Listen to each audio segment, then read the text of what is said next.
es la más importante porque es donde tiene las anotaciones y toda la historia jurídica del inmueble. ¿Por qué anotaciones? Porque todos los documentos que tienen trascendencia en el predio se deben registrar para que tengan efectos. Entonces, cuando una persona vende un bien inmueble, tiene que hacerlo por escritura pública. No hay otra opción. Tiene que ser por escritura pública y para perfeccionar la transferencia de la propiedad, tiene que llevar esa escritura pública y registrarla ante la Oficina de Registro de Instrumentos Públicos y ahí quedaría. Y en el momento en que se registra, ahí sí oficialmente queda transferida la propiedad del inmueble.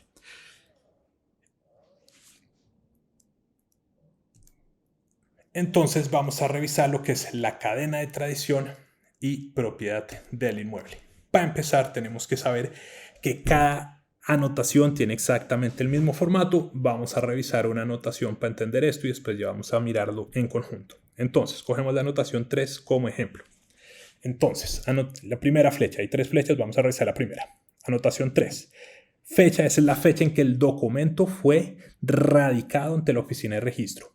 Si se radican 2 documentos, uno es más antiguo que otro y se radican en tiempos distintos, ¿cuál prevalece? ¿El más antiguo? No importa cuál es más antiguo o cuál no es más antiguo, prevalece el primero en radicar.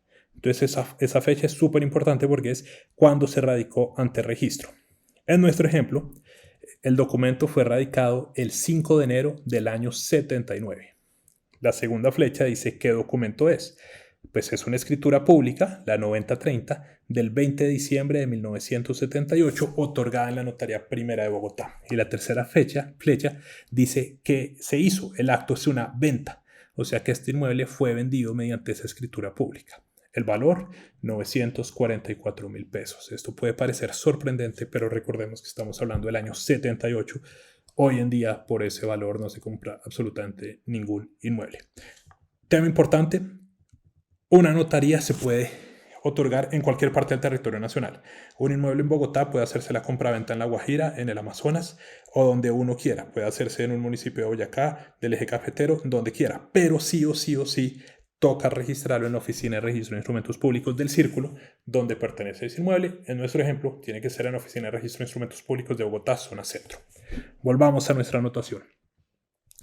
En el rectángulo azul vemos quién es el vendedor, en este caso una sociedad que se llamaba Inversiones Marín Caicedo Limitada, que le vendió a la que está en el cuadro, en el rectángulo rojo chiquito, a Promociones Inversiones Marín Caicedo y compañía. Si miramos hacia la derecha vemos una X.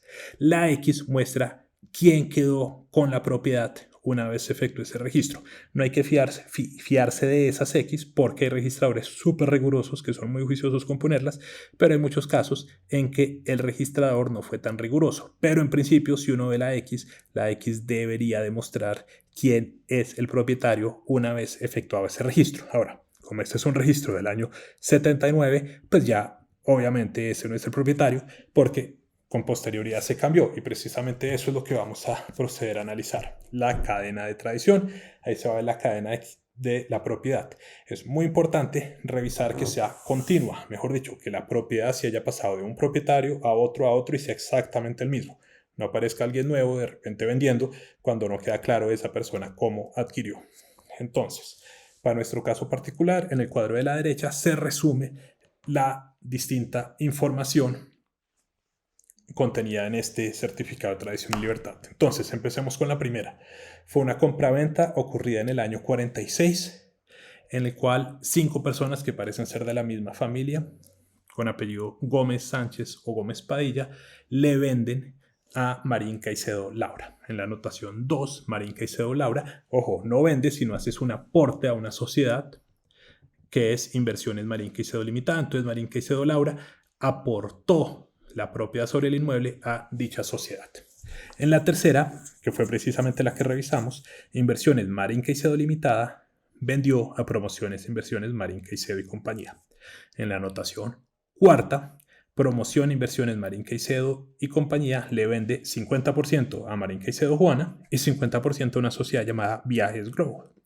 En la séptima, Marín Caicedo Juana le vende su 50% a Viajes Globo, que queda ahora con el 100% de la propiedad sobre el inmueble. Y en la octava hay una escisión, esto es que la sociedad se divide en dos. Entonces Viajes Globo Limitada se dividió en dos y como propietario queda una sociedad llamada Ansur S.A.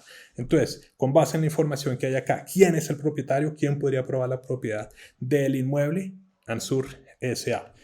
Recordemos en todo caso que este certificado de tradición y libertad fue impreso en el año 2022 en el mes de marzo. Entonces, solo sabemos la información hasta ahí y no sabemos en la actualidad qué ha pasado. Algunas personas dirán, oye, pero falta la anotación 5 y 6. Sí, es verdad, porque no todas las anotaciones demuestran transferencia de propiedad. También se pueden inscribir gravámenes y limitaciones al dominio, como se verá a continuación.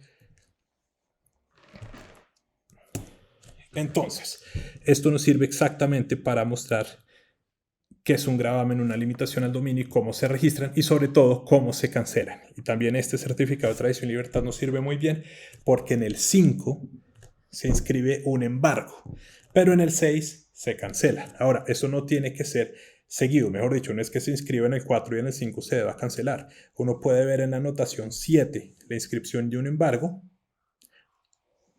o de cualquier otra medida cautelar o una inscripción de demanda y la misma después se termina cancelando en la anotación número 9 o número 10 o inclusive puede no estar cancelada. Y eso es precisamente lo que uno tiene que revisar, porque si hay cualquier gravamen o limitación al dominio inscrito, uno tiene que revisar que con posterior el mismo se haya cancelado y si no se ha cancelado significa que sigue vigente. Entonces, miremos la anotación número 5.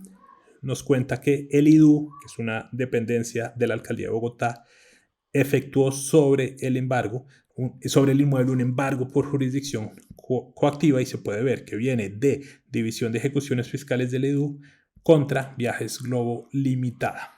Pero en la anotación número 6 lo que podemos apreciar es que la misma fue levantada. Entonces, la anotación 5 sabemos que el documento llegó a registro el 21 de julio del 97 en la parte de arriba de la anotación 5 y después el oficio que levantó el embargo es del 30 de septiembre del año 1997, o sea que estuvo alrededor de 2 meses embargado ese inmueble. Si estaba embargado durante ese periodo no se podía vender, pero fue relativamente corto lo que duró y ya está totalmente levantado.